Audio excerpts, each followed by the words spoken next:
അസ്സലാമു അലൈക്കും വറഹ്മത്തുള്ളാഹി. ബിസ്മില്ലാഹിർ റഹ്മാനിർ റഹീം. കഴിഞ്ഞ ക്ലാസ്സിൽ പഠിച്ച ആയത്തുകളിൽ സത്യനിഷേധികൾ വിചാരണ നാളിൽ നേരിടുന്ന ഭീകരമായ അവസ്ഥയെയാണ് ചിത്രീകരിച്ചത്.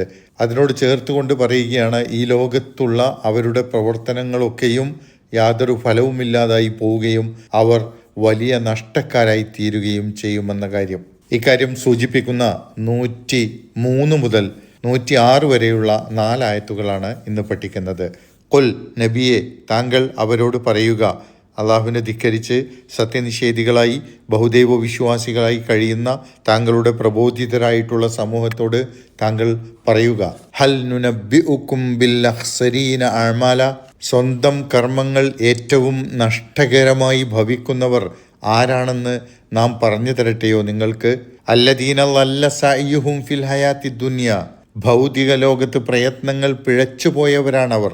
ആരാണ് തങ്ങളുടെ പ്രവൃത്തികൾ ഫലമില്ലാതെ നഷ്ടത്തിലായി പോയവർ?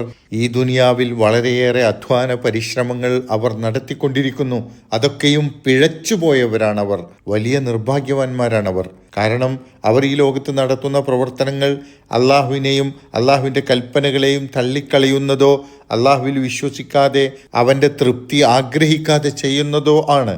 എത്രയോ മനുഷ്യർ വലിയ തിരക്ക് പിടിച്ച പ്രവർത്തനങ്ങളിൽ ഏർപ്പെട്ടിരിക്കുന്നതായിട്ട് നമുക്ക് കാണാൻ സാധിക്കും. പക്ഷെ അതൊക്കെയും തെറ്റായ വഴിക്കായതുകൊണ്ട് ഒടുവിൽ ഫലമില്ലാതെ നഷ്ടത്തിലാവുകയാണ് ചെയ്യുന്നത്.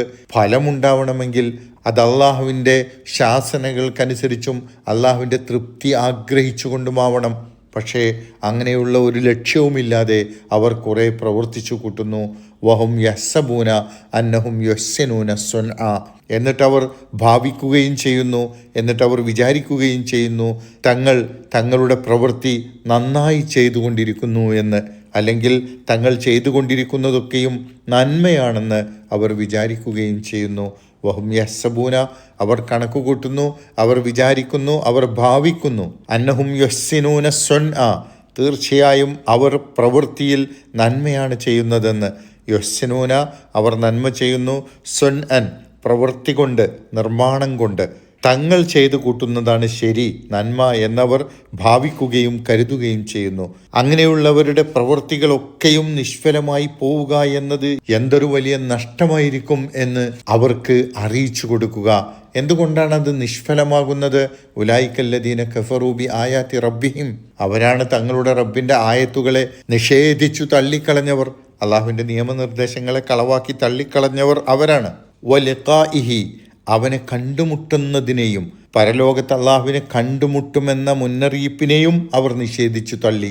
ഫഹാബിതത് അഅമാലുഹും, അതുകൊണ്ട് അവരുടെ കർമ്മങ്ങളൊക്കെയും വൃഥാവിലായി, പാഴായിപ്പോയി, നിഷ്ഫലമായി.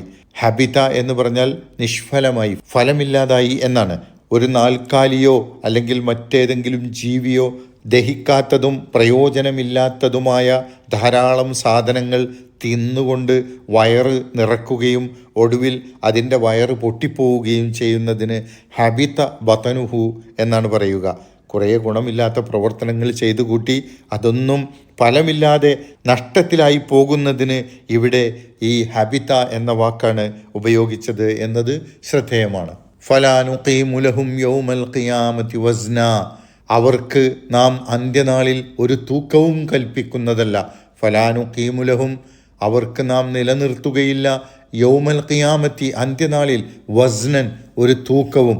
അന്ത്യനാളിൽ അള്ളാഹു അവർക്കോ അവരുടെ പ്രവർത്തനങ്ങൾക്കോ ഒരു തൂക്കവും നൽകുകയില്ല എന്ന് പറഞ്ഞാൽ ഒരു വിലയും കൽപ്പിക്കുകയില്ല എന്നാണ്.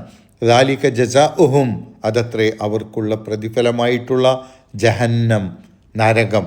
ബിമാ കഫറു, അവർ നിഷേധിച്ചു തള്ളിയതിന്. വത്തഖദു ആയാതി വറുസുലി ഹുസുവ, നമ്മുടെ ദൃഷ്ടാന്തങ്ങളെയും നമ്മുടെ പ്രവാചകന്മാരെയും പരിഹാസമാക്കുകയും ചെയ്തതിന്, അവർ നിഷേധിക്കുകയും പരിഹസിക്കുകയും ചെയ്തതിന് അവർക്കുള്ള പ്രതിഫലമാണ് നരകം. ഇനി വരുന്ന 4 ആയത്തുകളിൽ സത്യവിശ്വാസികളെക്കുറിച്ചും അവർക്കുള്ള പ്രതിഫലത്തെക്കുറിച്ചുമാണ് പറയുന്നത്. അത് തുടർന്നുള്ള ക്ലാസ്സുകളിൽ പറയാം. അതോടുകൂടി സൂറത്ത് സമാപിക്കുന്നതാണ് ഇൻഷാ അല്ലാഹ്. അല്ലാഹു സുബ്ഹാനഹു വ തആല നമ്മെ അനുഗ്രഹിക്കുമാറാകട്ടെ. അസ്സലാമു അലൈക്കും വറഹ്മത്തുള്ളാഹി വബറകാതുഹു.